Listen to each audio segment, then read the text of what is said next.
pleasure to be here in front of this congregation again. I'd like to thank the organizers for inviting me to speak before you.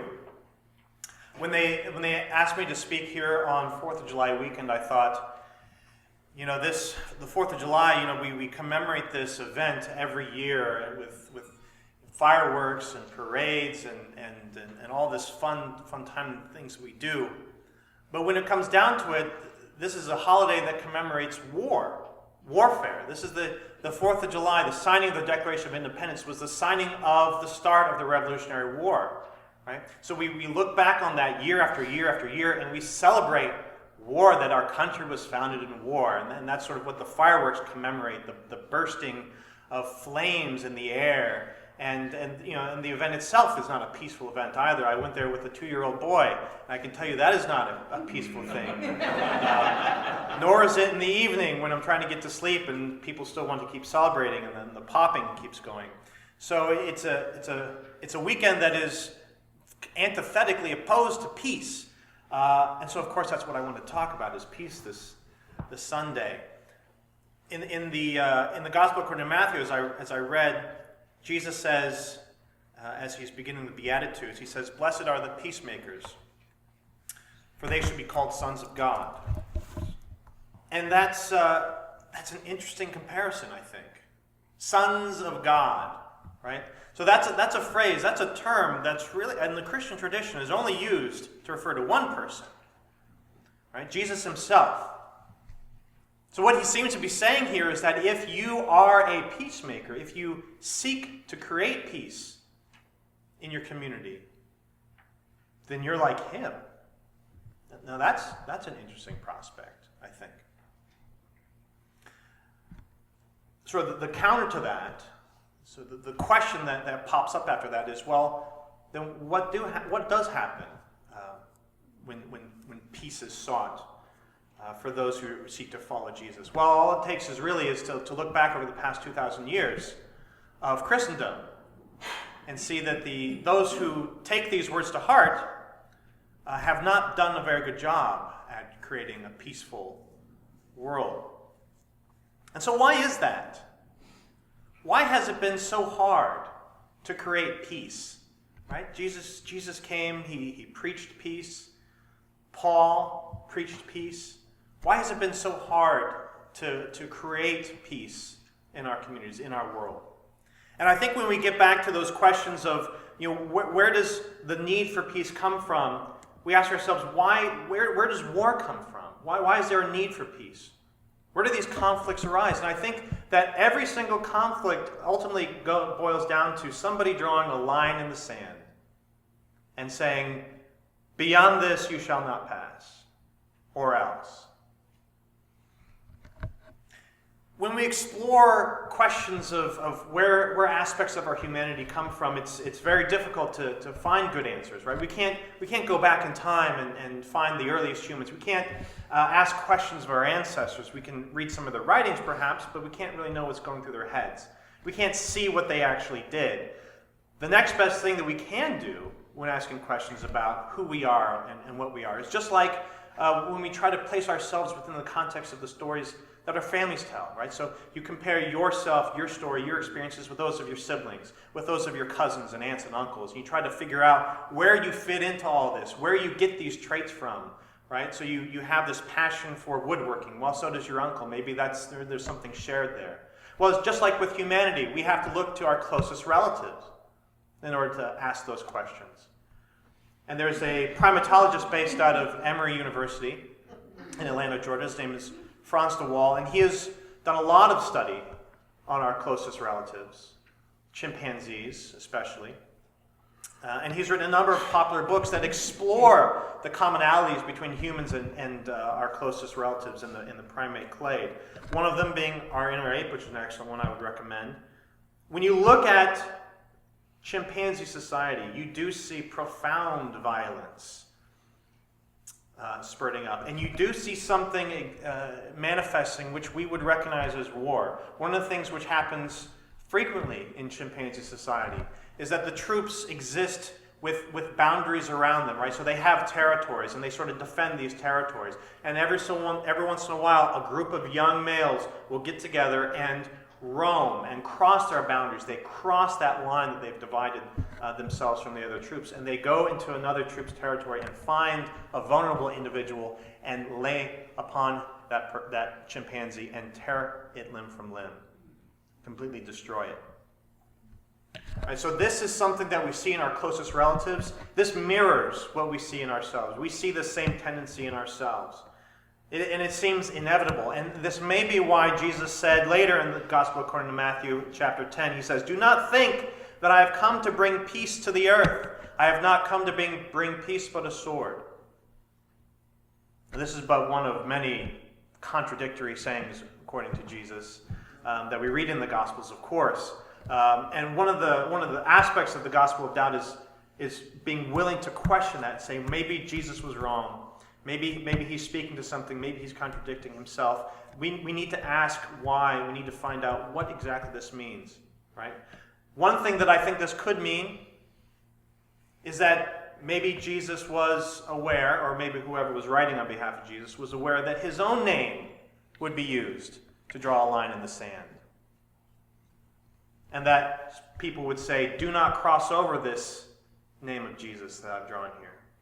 And if you're on that side, you are of the other. And if you're on the side closest to me, then we are the same, and we will have peace. Throughout human history, we've been drawing these lines, even in recent memory. The conflicts that we've had in the 20th century have been about drawing lines in the sand.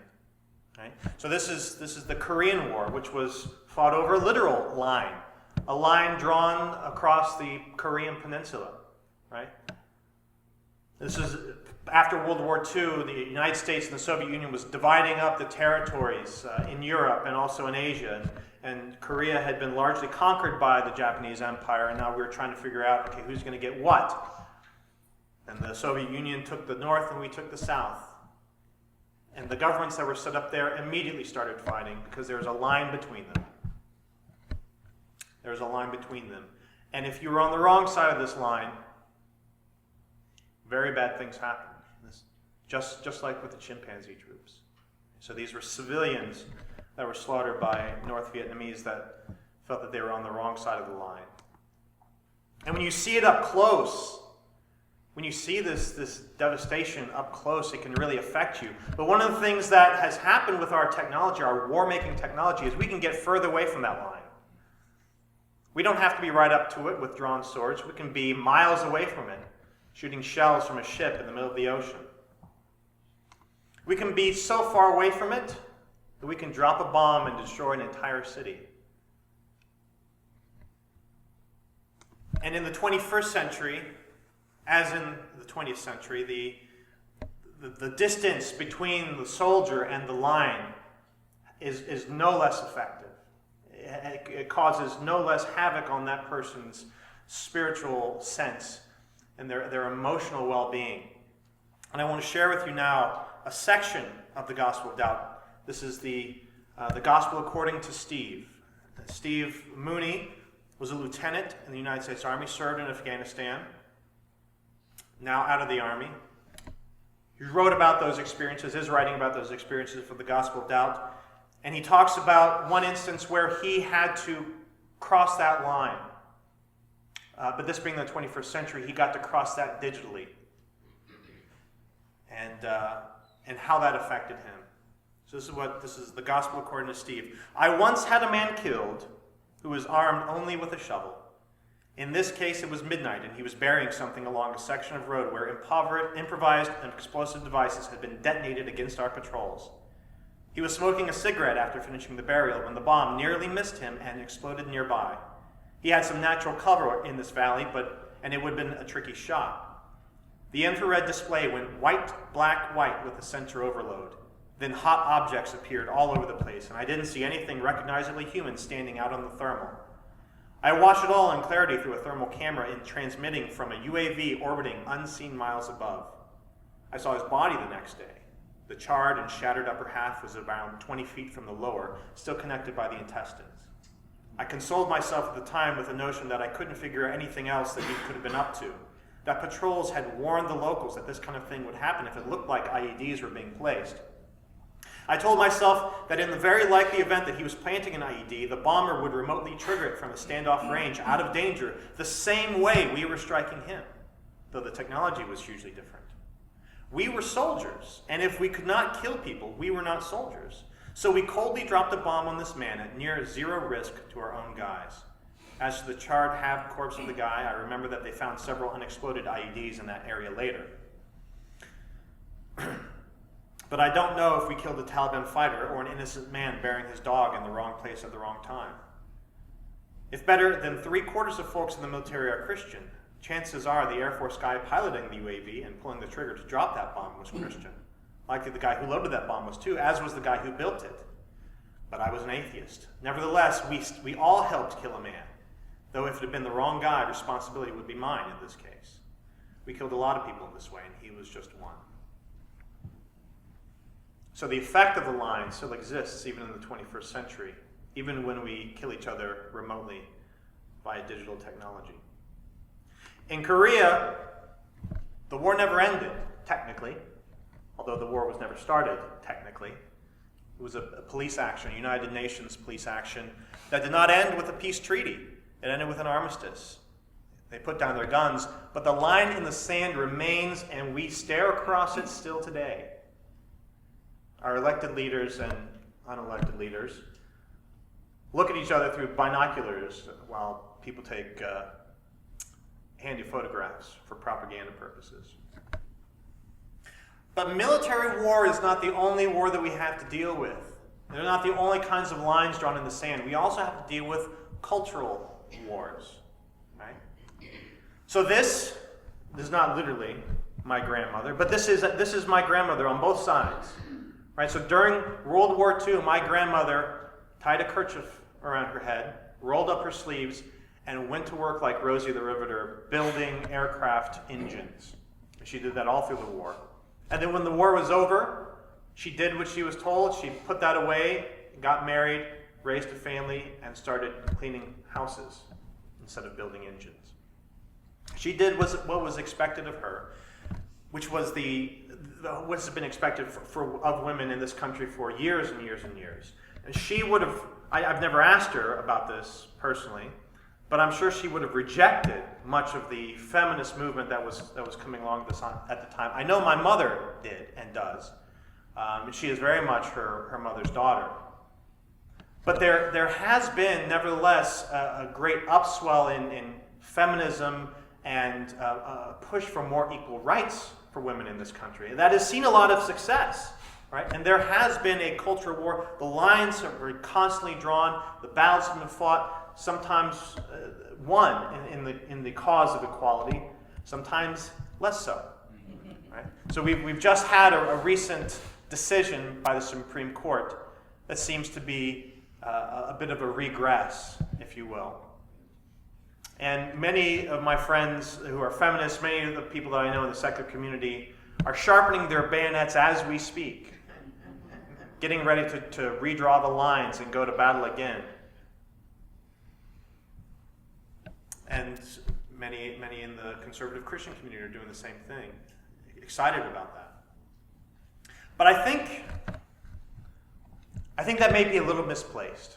I think the long-term view shows a trajectory in the direction of equality for women, and it's been in a way that I think, not every issue, of course, but in the way that a lot of people can agree on. And I have a friend. His name is John Ferrer. He's a Christian apologist, and he wrote he gave a talk recently called "Unwaging the War on Women." And he makes arguments in that talk that there's another side of feminism, the so-called maternal feminism, the kind of feminism that my mother might agree with and identify with. And in fact, I've had conversations with her over a glass of wine where she sort of vented a bit of her frustration at the path that she's taken and how restrictive it's been for her and how many things have been kept from her with the path that she chose willingly. But John points out that there were also great strides made by merging these two interests, merging the egalitarian feminist view and the maternal feminist view. And I'll quote from his talk here. He talks about Frances Willard, who you see on the right, and Elizabeth Cady Stanton and Susan B. Anthony, who represented a more egalitarian view. And they had to work together. They all had to work together. They had to find common ground in order to pass the 19th Amendment, which was a huge progress, a huge mark of progress. John says, both maternal feminism and egalitarian feminism, no matter the terminology, are actual perspectives of actual females proposing actual theories of how women are best empowered and best served, and how their equality should operate. It is unfortunate that the notions of feminism and women's liberation have come to be identified in the public eye as strictly radical and politically liberal. In this way, countless women who are genuine advocates for women's interests, gender equality, and female empowerment refuse to use the term feminist. In this way, the history of feminism bears out a richer and more complex history than is seen in much of the modern feminist discourse. It may turn out that egalitarian anthropology only addresses a narrow segment of women, while castigating countless more women who revel in maternal glory. And there's much in his talk that I disagree with, but I think he has a point here. There is a role for setting aside those differences and sort of ignoring the boundary and stepping together and achieving more in peace. So what then for peace? Right? So we were faced with this legacy of military conflict and violence. We're also faced with a legacy of cultural conflict and cultural wars.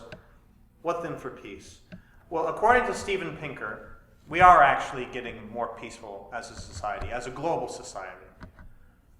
In a recent book he wrote called The Better Angels of Our Nature, he argues that when compared with the history of humanity, and given the increasing population in modern times, that our violence is a tiny fraction of our actual human experience now compared to back then. That things are actually getting better and more peaceful. And he cites several reasons for this. Number one, we're making more rational decisions. All of us are. Whether we're religious or not, when it comes to practical decisions about how to live our lives and how to engage with other countries, we're doing this rationally. We place more importance and emphasis on self-control and developing our moral sensibilities, right? Not just whatever the priest happens to say, but people are starting to think more about what's right and wrong. People like Steve in the Gospel according to Steve, even as he's calling for these bombs to be dropped, he's questioning what the army is ordering him to do. But I think the most important aspect that Pinker mentions, really the foundation of all of this, is really our sense of empathy. Our ability to recognize in each other the same emotional states that we have, the same needs and values that we have, and identify with each other.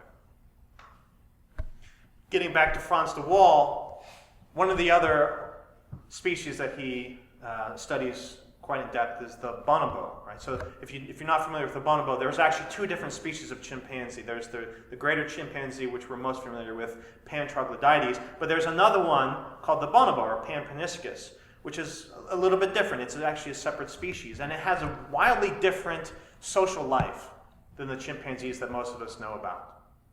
Right? So the bonobo is much more peaceful than the regular chimpanzees. And as Ed mentioned about kissing, and this being the International Day of Kissing, the bonobo chimpanzee is much more affectionate and much more connected with the others in its troop, physically and even sexually. Right? So this is actual normal social discourse within bonobos. This is pretty much how they say hello. This is also how they achieve peace. Right? So whenever conflict comes up within bonobo troops, essentially what is organized is a group orgy, typically by the females, the highest ranking females in the troop. They say, all right, everybody stop. We're all going to have a little fun here. And then at the end of that process, everybody's forgotten about the problems. So that's how the bonobos achieve peace. I'm not suggesting that this is something that we should follow necessarily. Your mileage may vary. But this is something that we see, again, just like with the other chimpanzees, we see this war and this violence. We also see this capacity for love and connection and empathy and real connection with some of our other closer relatives. So I think we have this capacity within us to achieve empathy, and through that break down these barriers. And in fact, that's what the Apostle Paul says about Jesus in his letter to the Ephesians. He says, "For he himself is our peace, who has made us both one and has broken down in his flesh the dividing wall of hostility." So that's why being a peacemaker is being like Jesus, because Jesus breaks down, or is said to break down, these barriers, right? And again, this is the gospel of doubt, so we can raise these questions. Does Jesus actually break down these barriers? In my experience, no. It can, but in practice, I think it doesn't. And the reason is because Jesus himself can be used as a barrier. So I say, let's wipe that from the sand. And not just Jesus, but any other thing that can be used to divide us, any other ideology, wipe those away, right? So be the one who stands up and says, no, we're not going to let you bully us, right? But you're also not saying, if you try to bully us, we're going to beat you up. No, we're going to try to erase the differences between us, make us all the same, find the commonality. We can all count, right? And there's always going to be those who want to draw lines in the sand. But when we respond in anger, what we have done is we have accepted the line. We have accepted the line that they have drawn. We have agreed with them that yes, this is the line that has to be fought over. And we will fight over it, and we will tear you limb from limb in the process. So let us seek instead to be peacemakers. Do not acknowledge the line that's drawn in front of you on any issue. Don't acknowledge it. Challenge the person. Be the one. Challenge the person that's on the other side, as well as yourself, to wipe the line away and find common ground. And then perhaps we can all use the sand for a better purpose. Thank you.